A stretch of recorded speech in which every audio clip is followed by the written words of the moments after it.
Hey guys, and welcome back to your inside look around NCAA football. I'm Carson Shipp here with my host Tanner Strauss, and we had an interesting week of college football. Obviously, Alabama suffers a big loss in losing their starting quarterback. Tua suffers a fractured hip in the second quarter of that game, and with the new playoff rankings out, we have quite a bit to talk about because even though it may not appear that a lot could change, some of us think that it might. Honestly, after looking at the rankings and seeing the future schedules that the top 10 teams have, I really do hate to say it because this team seems to always find a way. I think Oklahoma is still in a great position to make the playoffs. I'm looking at it. The teams ranked ahead of them. Penn State, I'm sorry, Big Ten fans, I don't think Penn State was the team we thought they were. This is a team that struggled against Indiana. This is a team that did not look good against Minnesota, and I just don't see how they're going to be able to come in to Columbus, Ohio, and beat Ohio State. Sean Clifford is barely throwing over 50%, and he gets all this praise about being a decent quarterback, good quarterback. I just don't see it when you barely throw as it is playing in the Big Ten and you're completing only 50% of your passes. It's got to be better. Yeah, you got to be more efficient there if you're going to run that style of offense. So I think Penn State will end up losing, ultimately helping out Oklahoma. Oregon and Utah will eventually play each other in the Pac-12 championship game. One of those teams is going to lose. And Oregon, very much so, could get upset this weekend against Arizona State. So if I'm Oklahoma, I like your strength of schedule. You got a big game against OSU coming up, so you can't look ahead against TCU. But there's still 3 weeks left of the regular season, so a lot can happen. I don't know if I'm buying the whole Arizona State's gonna upset Oregon. I mean, Arizona State has just been on such a losing streak recently. I mean, I think they've lost 4 or 5 of the last games they've played. It's just bad. So I don't know if Herm Edwards is going to be able to get that team to rally and beat the Oregon Ducks. I'd love to see it happen. Don't get me wrong, love turmoil, but you do have a good point in saying that Oregon and Utah are both going to have to play each other at some point, and that, I think you're right, which does leave some room for Oklahoma. Penn State is definitely not the team we thought they were. I don't know why every year it's them in Michigan that are getting all of this praise, but can't seem to beat the big name Ohio State. Same with Minnesota. They're not the team that we thought they were. Wisconsin. We're going to talk about Ohio State's schedule here in a second.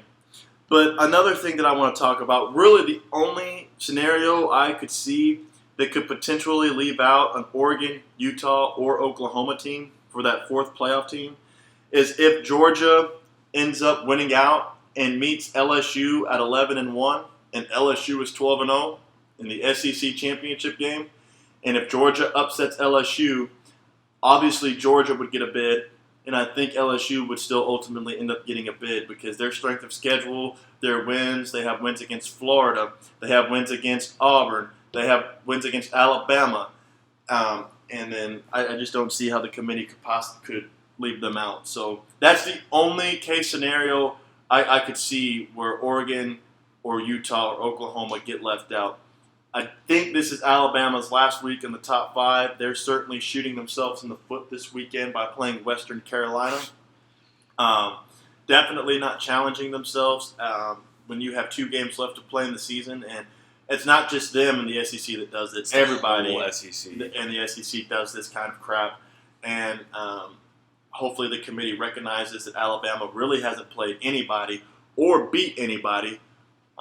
They did play LSU and I guess Auburn, but compared to some of the other playoff contenders' strength of schedule, Alabama certainly does not have an impressive strength of schedule. Yeah, that Auburn game that Iron Bowl is looking a lot better for Auburn right now with Tua being out. And I mean, like we said before they played LSU, if they suffer a loss in that LSU game, what's the committee have to evaluate them with? Nothing.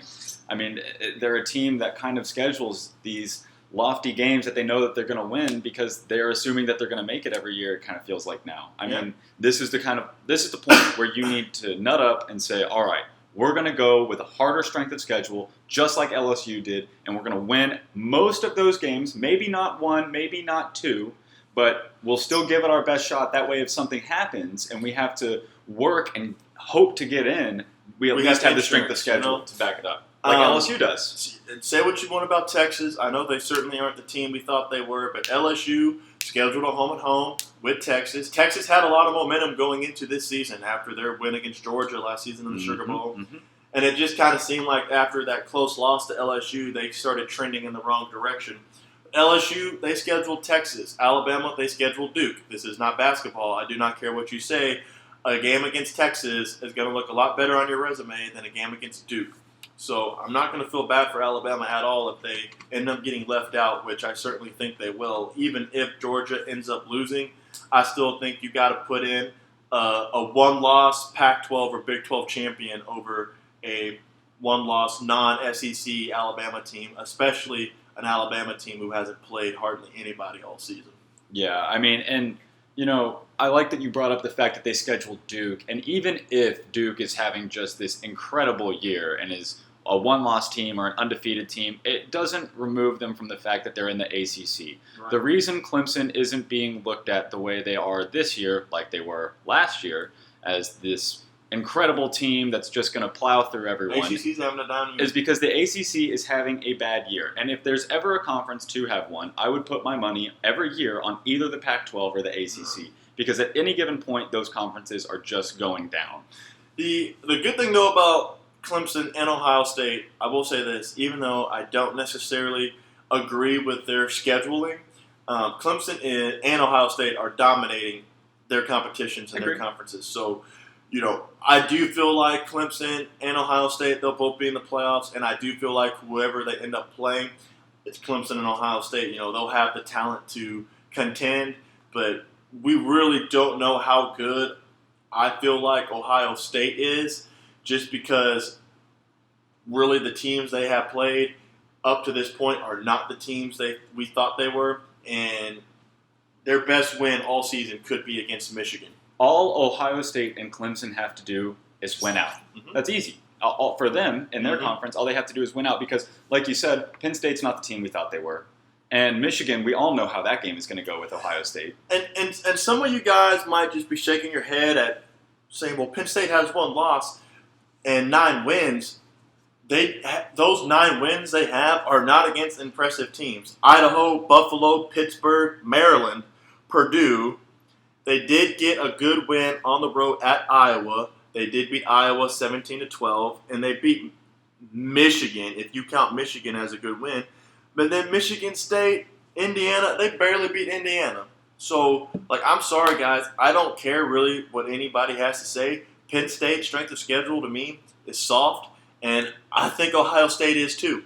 Well, yeah, and you're right about Penn State. It's not even that their strength of schedule is soft. It's that the first 3 games, in the first 4 games they played, they had 3 blowouts. And after that, they haven't been rolling over competition at all. I mean, sure, you have the game against Purdue, Maryland, and also Buffalo and Idaho that they are putting up these massive amounts of points, but they're not doing that at other points in the season.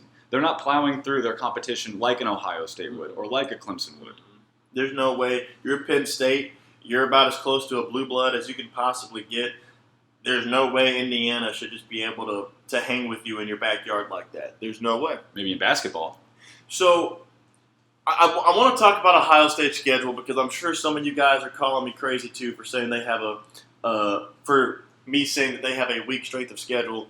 But if you really just look at it, up to this point, if you combined all of the Big Ten teams they've played in their conference, and if you combine their records, it's 30 wins and 40 losses.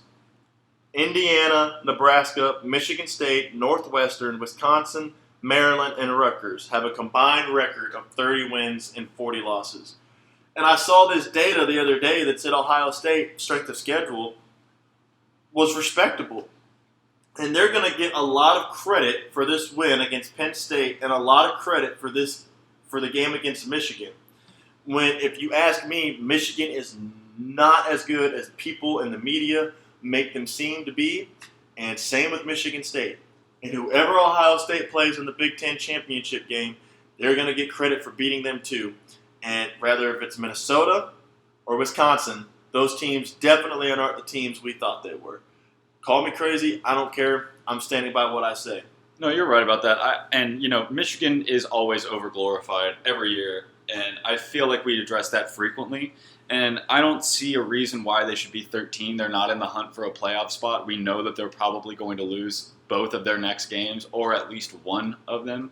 And so, I mean, I'm just not really buying into Michigan's going to fall in the rankings. Oh, yeah. I mean, they're going to. Like, every year, they start so high, and they work their way down slowly to the point that they're out of the top 25. Mm-hmm.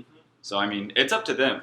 Like, I don't understand why people... And there are other schools that are just the same, right? Get hyped up and work their way out of any sort of contention for any sort of recognition early in the season or late in the season, and that's, fine, whatever. Georgia, I feel like Georgia... But they're not ranked. I feel like Georgia and Michigan are similar programs in the sense that they can't win these big games. Very similar. I mean, Georgia, they had an opportunity to make the playoffs last year without any questions if they would have beat Alabama in the SEC championship game. Had a big lead and gave it up. Alabama ended up winning that game. In the Sugar Bowl, they couldn't even beat Texas. This year, they ended up shooting themselves in the foot. They could have been undefeated going into the LSU game and probably would have got a bid regardless to the playoffs if they would have beat LSU or lost to LSU. But they lost to South Carolina. It just seems like Michigan and Georgia get in their own way a lot. Yep. And, I mean, I see what Michigan did this season. They went out and they hired a new offensive coordinator from Alabama.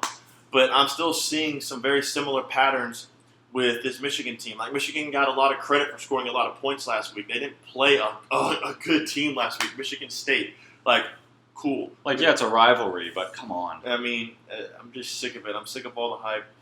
But the thing about Ohio State is, just like Clemson, they have enough talent to contend and compete with anybody.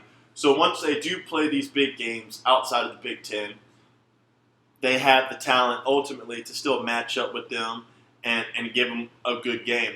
And I would just love to see how Ohio State would do against a team like LSU or Oklahoma in the playoffs. I think that would be a really interesting matchup. Yeah, it definitely would. And, I was just thinking about that too. It's been a while since we've had a conversation about Ohio State actually getting in. It seems like they're in a really solid position right now, and they haven't been in quite a couple years to this extent.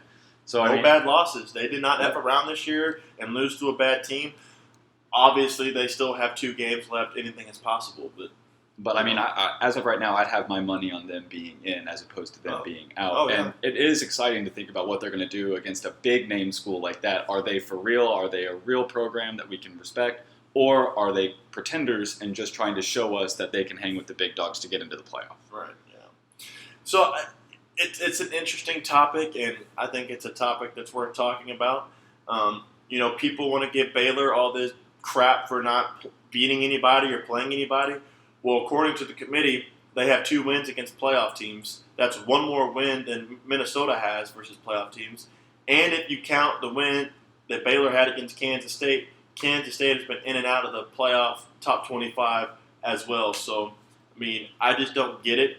I don't understand it. And Baylor took Oklahoma toe-to-toe in that game last week. Well, they did kind of blow a massive lead. They did. Kind of like the Atlanta Falcons did in that Super Bowl. But it literally was 28-3 at one point, just saying. Mm-hmm. But, I mean, they had a good game, and they've had a good season. Oklahoma beat the only person they really needed to beat to keep themselves in contention for that bid. They need some stuff to happen that's extraneous. Oklahoma State will be 8-3 in the Bedlam game. So OU will have an opportunity to play a ranked Oklahoma State game in 2 weeks, and they'll probably end up running it back with Baylor in the Big 12 championship game.